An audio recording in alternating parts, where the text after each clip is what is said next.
This is Anisa on the 6th of March 2020, recording for Lights Up at Derby Theatre. Please can you introduce yourself and tell me where and when you were born and what you do? So my name's Sarah Brigham. I was born in Hull, well, just outside of Hull, a little place called Beverley, in 1976, if that's relevant. And I'm the artistic director and the chief executive of Derby Theatre. Thank you. What is your connection to the East Midlands? So I moved here in 2013, basically for work. So I grew up in Yorkshire, but then since kind of working in theatre, I've lived all over the country. I've lived up in Scotland, I've lived down in the southeast, and then I've landed in the middle. So yeah. Who did you live with growing up? My mum, my dad, my brother, my dog, and then my grandma as well. My grandma was really kind of key in the first kind of 11 years of my life. What's your first memory of theatre? My first memory of theatre is, I've got a couple, but I think the one that I go back to most is, so when I was really little, I was about 5, my dad had heard some music that had really moved him, and that music was opera. And when he was a bricklayer on the building site, a guy had basically taught him everything about opera, and they used to play it. And so he decided that this company was coming to Hull and that we should go. And so, but I was only about 5. Opera isn't really the most family-friendly thing, but he decided that his little girl should go and see this big, important opera. And my dad didn't go to the theatre very often, and he thought that he had to wear a dinner jacket and dinner suit. So he went and hired a dinner jacket and dinner suit. Obviously, I was 5, I didn't have a clue. Anyway, we went into the theatre, and obviously my dad recognised at this point that he was probably a little bit overdressed. But anyway, we sat and we watched this thing, and I just remember, like, it wasn't very interesting, but I remember just being really, like, overwhelmed by everything and, like, oh, wow, and all these people.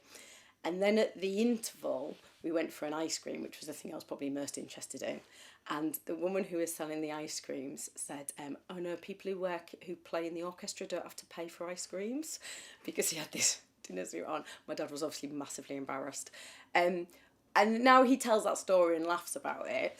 But I suppose that it's kind of grown into like mythology in the family. But I suppose what it always makes me think about is about how we shouldn't have to feel like we have to dress up to go to the theatre or be someone we're not. And that theatre should be for everyone. And that if you just hear something or want to see something, you should just be able to walk in and just see it. So it's informed a lot of how I think about what theatre should be. So yeah, but I don't know if I do remember that story or if it's like just the story that gets told so often in our family that I remember it. Do you know what I mean? Like in terms of memories. But yeah, I have a memory, whether it's a real memory or a kind of weird Blade Runner replicant memory, I don't know. But yeah. Thank you for sharing that. What was the main trigger for you to want to work in the industry? It was when I was in youth theatre, and my youth theatre director at the time, a guy called Damien Cruden, I remember we were putting a show on, and I remember him saying, if you just want to talk to 4 walls, then don't work in theatre. Theatre's about talking to the public and telling them what you think life should be like and how the world should be like, and like basically like theatre can change the world.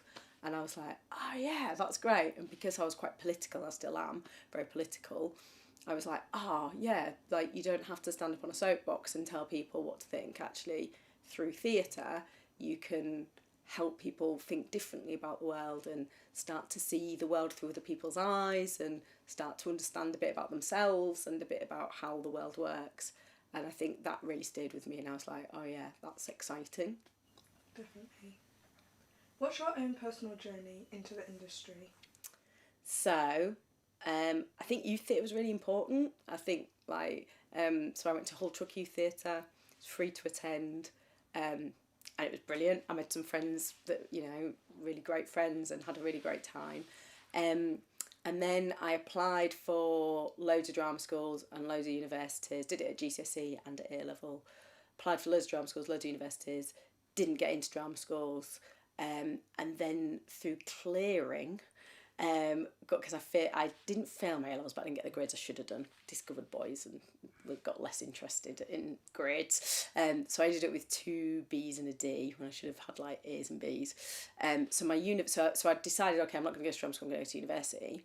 But actually, because I only got 2 Bs and a D, my university, both my first choice and my second choice, both said no, you didn't get good enough grades. And then through clearing, I actually got into one of the drama schools that I'd applied to go and had rejected me, but onto a different course. And it was the best thing I ever did. So it was a drama school that didn't exist anymore. It was called Bretton Hall, part of Leeds University. And it was in the middle of the Yorkshire Sculpture Park. So, like, it's the worst place to be a student when you're 18. Like, there's no pubs, there's no clubs. Like, there is literally nothing. It's a load of fields. But it was a great 3 years. Really amazing. And then I got out of that and I went, oh, I want to be a director and I don't know how I do that. And I didn't know anyone who worked in theatre or have any kind of contacts or whatever. But I managed to convince the theatre company through a tutor at uni to give me some work experience. So I worked in a bar on the night and I went and volunteered during the day and it nearly killed me. But I had a really amazing time. And then that company, theatre company, blah, blah, blah, they started employing me as an actor. And then I worked as an actor basically for 6 years and just kind of, built doing various stuff, radio, theatre. And then eventually got into directing through that. Sounds really interesting. Can you tell me about any training that you took part in? So I think, so obviously my degree taught me a lot. And then I think a lot of the training was just on the job.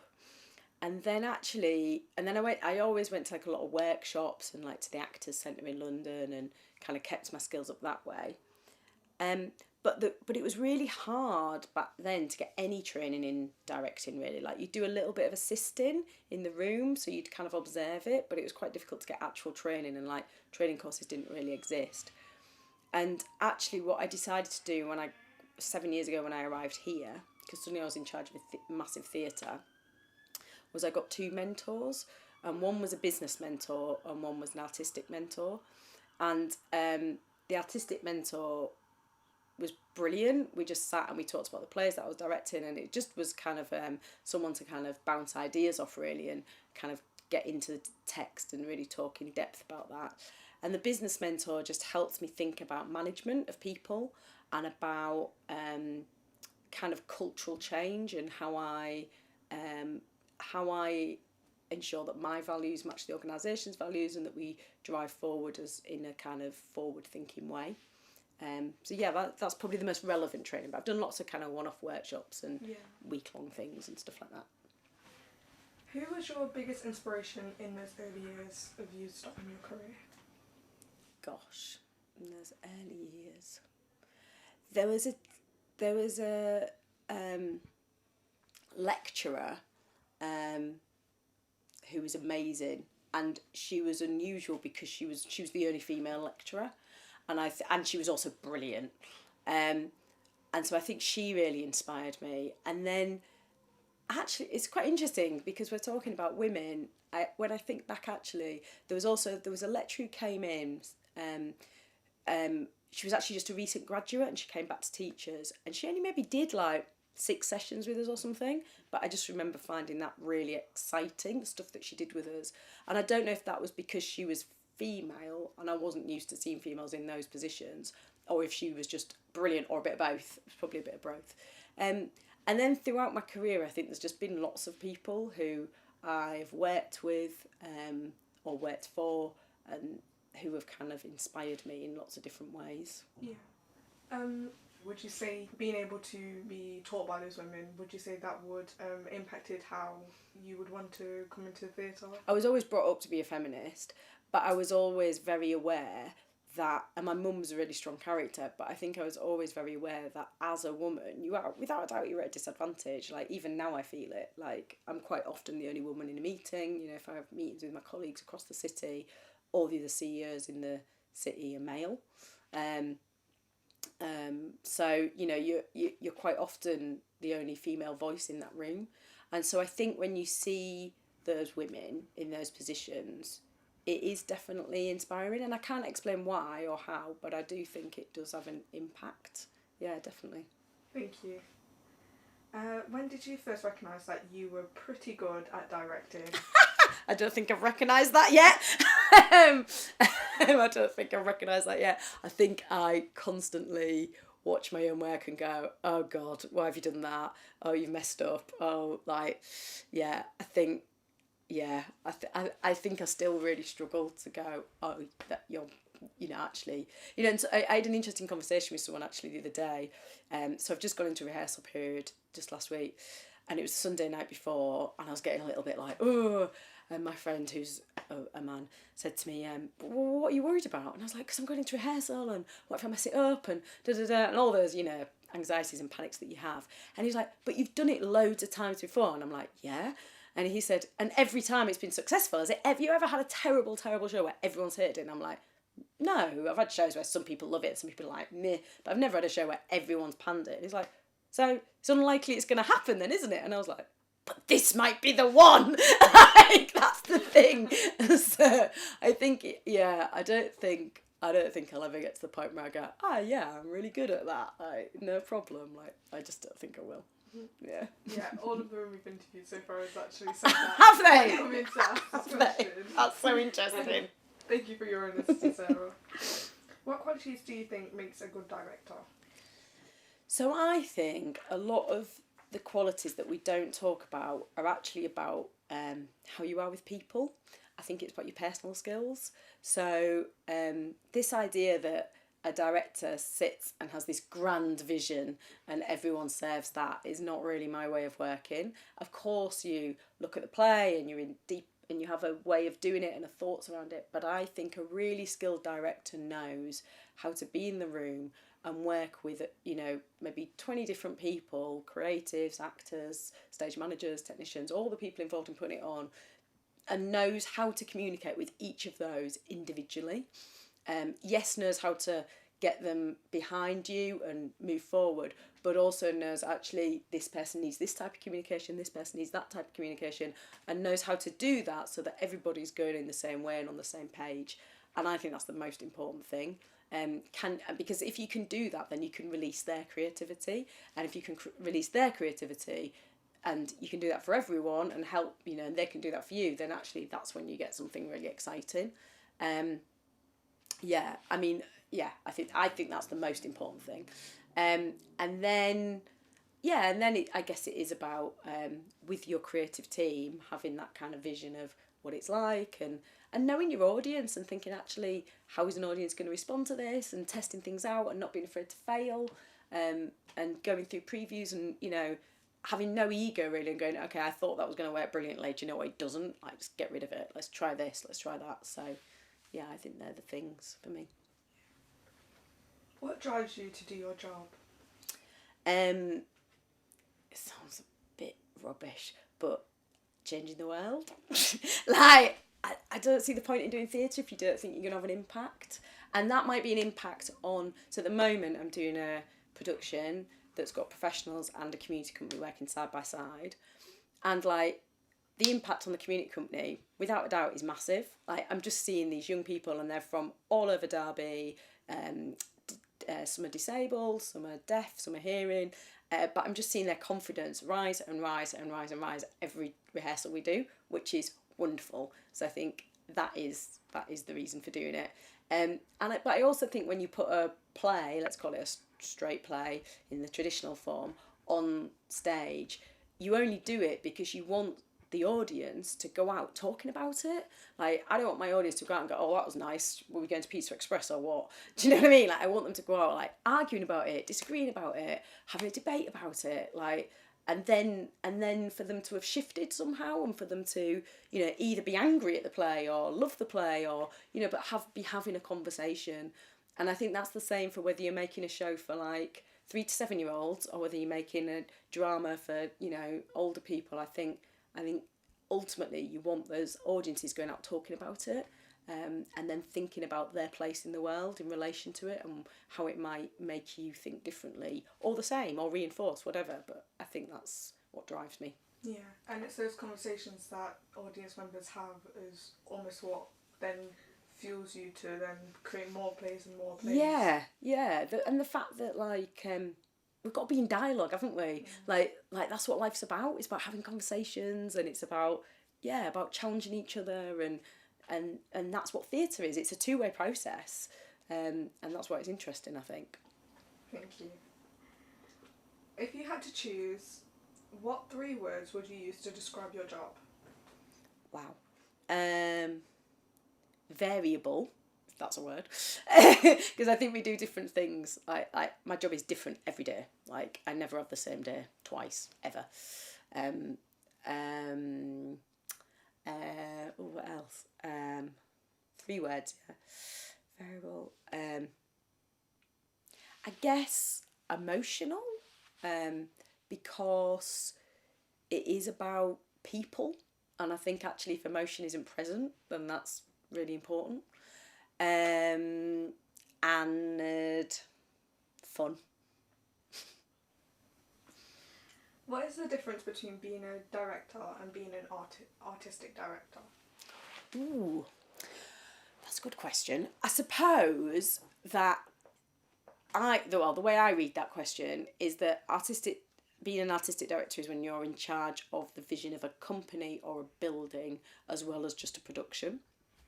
And so my job as artistic director of Derby Theatre is not just to pick the shows I want to do, because we probably won't have any audiences. We're very specific tastes.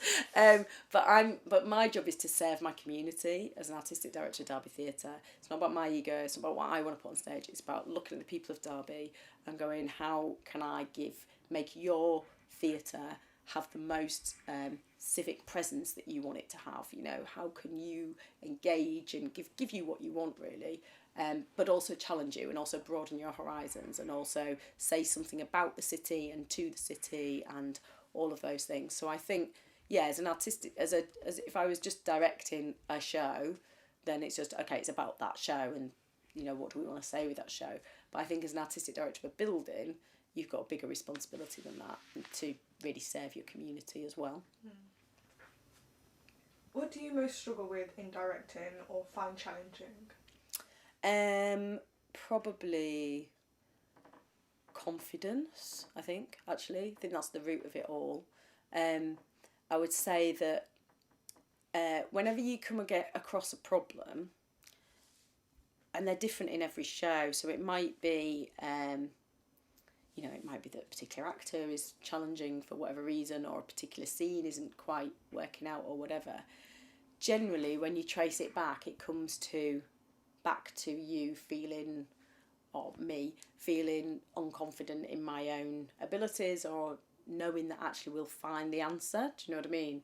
I think that's probably the thing that is the kind of demon sometimes. What do you think you'd be doing if you weren't a director? I think when I was younger, I thought I might be a teacher, and then I realised it's really hard work. No, I think what would I do? What would I do and could I do is probably different to what would I want to do. What I'd like to do is probably still something creative, like I do a lot of writing, so maybe write something. Or I am very political, so probably get involved in politics, although party politics I find a bit challenging. So yeah, maybe something like that. But I don't know. But yeah, like what I'd like to do is probably sit somewhere in a sunny island and just write books. That would be amazing. That people would actually want to read rather than just my ramblings. Yeah. Was there anyone who gave you your big break or really championed you? I think there has been lots of people along the way who've supported me. I wouldn't say there's been anyone who's specifically gone, oh, here you go, here's an open door.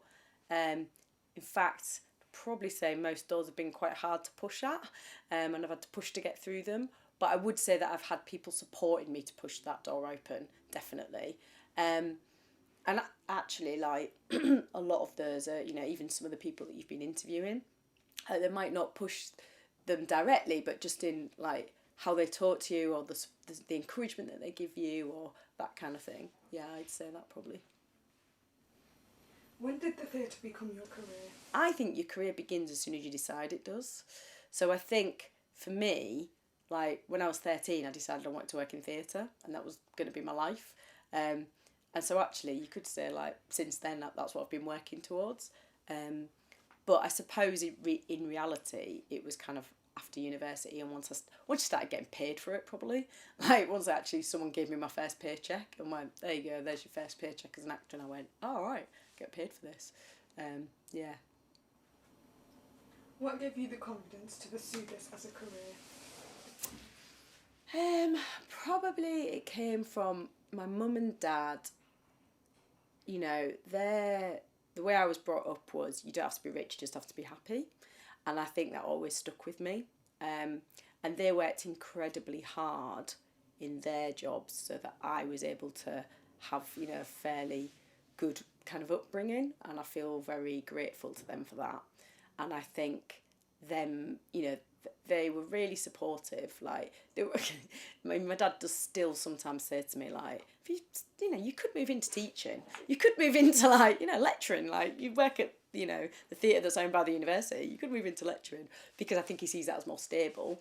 But I think really my confidence came because my family supported me. That is really important. Yeah, it really is. What's been your biggest setback in your career? My biggest setback? Well, now, at the time, there's been things that have felt like setbacks, but now when I look back, so there was loads of like, I remember there was a period when I was applying for probably every job in theatre in the country. I imagine all the shortlists in the country were like, it's the hair again, like, let's get hair, and I wasn't getting any of them. But now I look back and I go, like, a lot of the jobs I went for actually, probably now I look back and I go, I think I dodged a bullet there. Like, I'm quite glad I didn't end up running that theatre or doing that job, because, like, that's not really me. And maybe we didn't have the same kind of values or whatever. So I think it's difficult. I think when you're in the setback, you go, this is the biggest setback. But I think once you get through it, you look back and you go, well, that was hard, but actually, like, it taught me lessons, and had that have happened, then I wouldn't be where I am now. I mean, you can have massive setbacks. So 2 years ago, I was diagnosed with a life-threatening cancer. Like, you could go, that's my massive, oh my God, my life is over. Actually, it taught me loads, and I would say even made me more certain about what it is I want to do, and like, now I look back, and don't get me wrong, that was a really dark period of my life, but now I sit there and I look at it and I go, do you know what? I learnt loads about myself. I learnt loads about my friends and how much love and support I've got.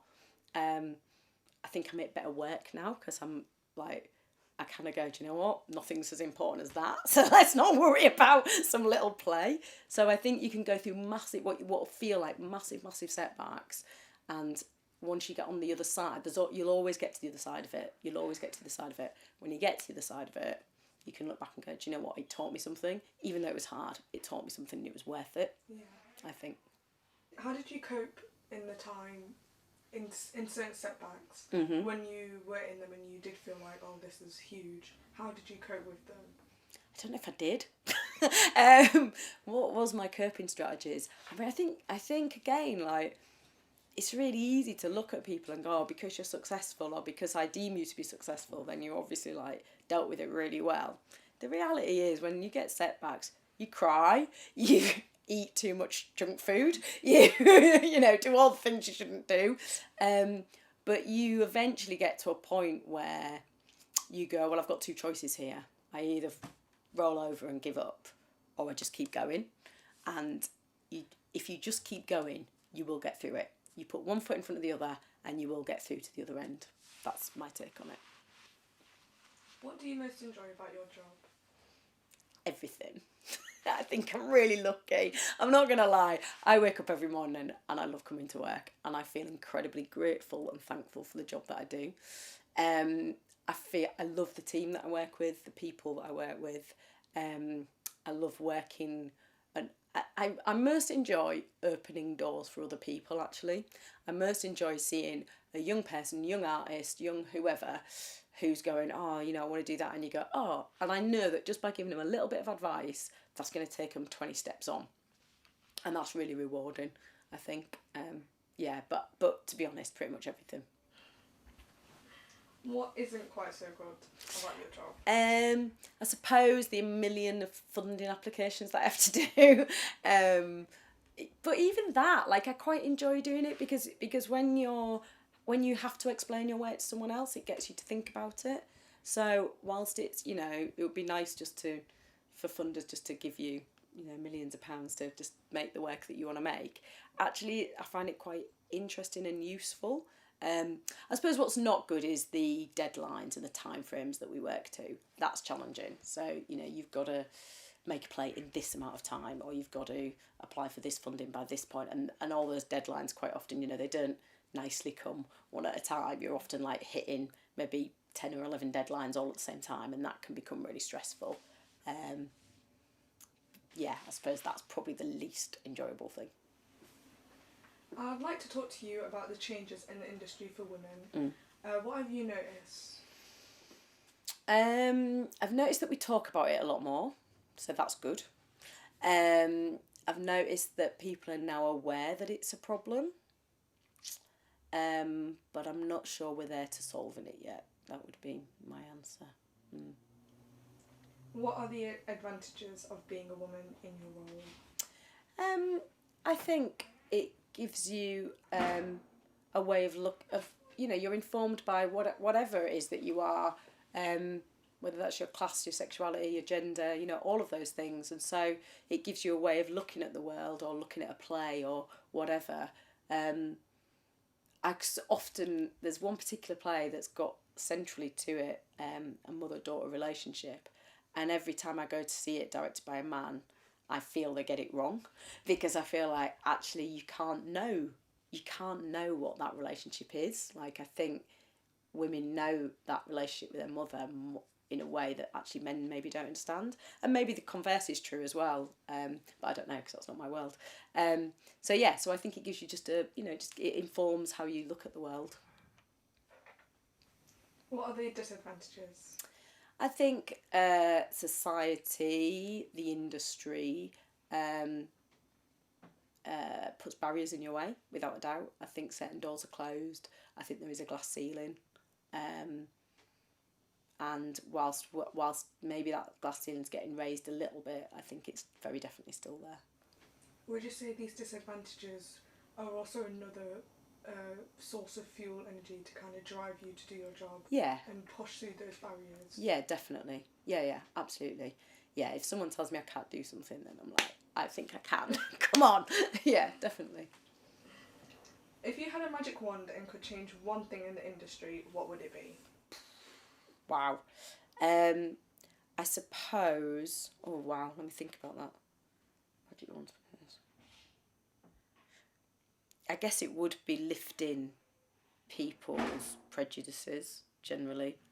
Kind of about everything. Do you know what I mean? Whether that's... Yeah, just helping people to understand that it's all right to cast, you know, I don't know, a black actor and a white actor, and they can be sisters, because you know what, it's theatre. Like, we can believe that, and it happens also. Like, you know, and yeah, it's okay for a woman to play Hamlet, like, because, you know, yeah, I guess it would be just to make people a bit more open to change. Yeah. What's your greatest achievement? There's loads of stuff I'm really proud of. It's really hard to... it's really hard to boast, and it's really hard to pick one thing that you go, oh yeah, that's it. I hope what my greatest achievement is that people walk away from interacting with me and feel that I'm generous and can inspire them. And do you know what I mean? I think your impact on other people has to be your greatest achievement. Like, if those people walk away going, oh yeah, like I really loved that show, or I really felt like Sarah gave me an opportunity there, or whatever, then that has to be your greatest achievement. You know, there's certain shows that I've directed that I go, I'm really proud of that one, but like, yeah, I think your greatest achievement has to be a bit more than that. But it's really hard to go, it's that, if that makes sense. Yeah. Is there a production that you are most proud of? Yeah. Well, I don't know if there's productions that I'm most proud of. There's productions that I've really loved directing. So, ironically, given what we're talking about, when I directed Look Back in Anger, I loved directing it. So Look Back in Anger, I don't know if you know it, but it's known as a pretty misogynistic, sexist play, but it's a kind of classic text, and it's the first time that supposedly they talk about it being like the first time that they put a working class kind of character on stage, that prior to that it was all, you know, drawing rooms and whatever. But I loved directing it, whether it's the show that I'm most proud of, do you know what I mean? Whether I think it's my most successful show is slightly different. So there's that show, and then there was also a show that I did here called Solace of the Road, which was really amazing because we worked with young people in care and the professional company, and that just felt really special because it felt like we were telling a story that really mattered. So I really enjoyed that. But then I also think back to like some of the youth theatre productions I directed, especially when I was back at York Theatre Royal, and like, you know, like, yeah, I think, again, in terms of impact, I think there's certain shows that we did there that really helped a lot of young people feel really confident in their future. That's lovely, thank you. How would you suggest a young person can get into this industry?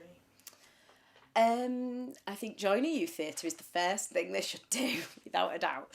I think that it gives you, and by youth theatre, I think if you're looking for a youth theatre, you should be looking for something that isn't there to just to teach you to sing and dance, but it's interested in your self-expression and what you have to say.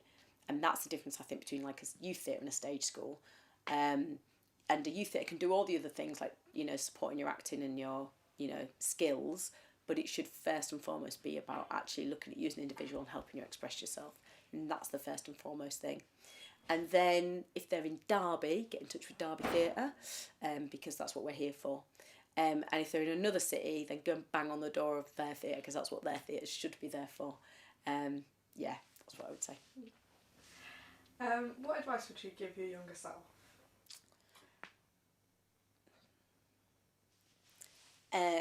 Know that one way or another it'll work out. Just keep doing it and keep believing in yourself. You can afford to believe in yourself a bit more.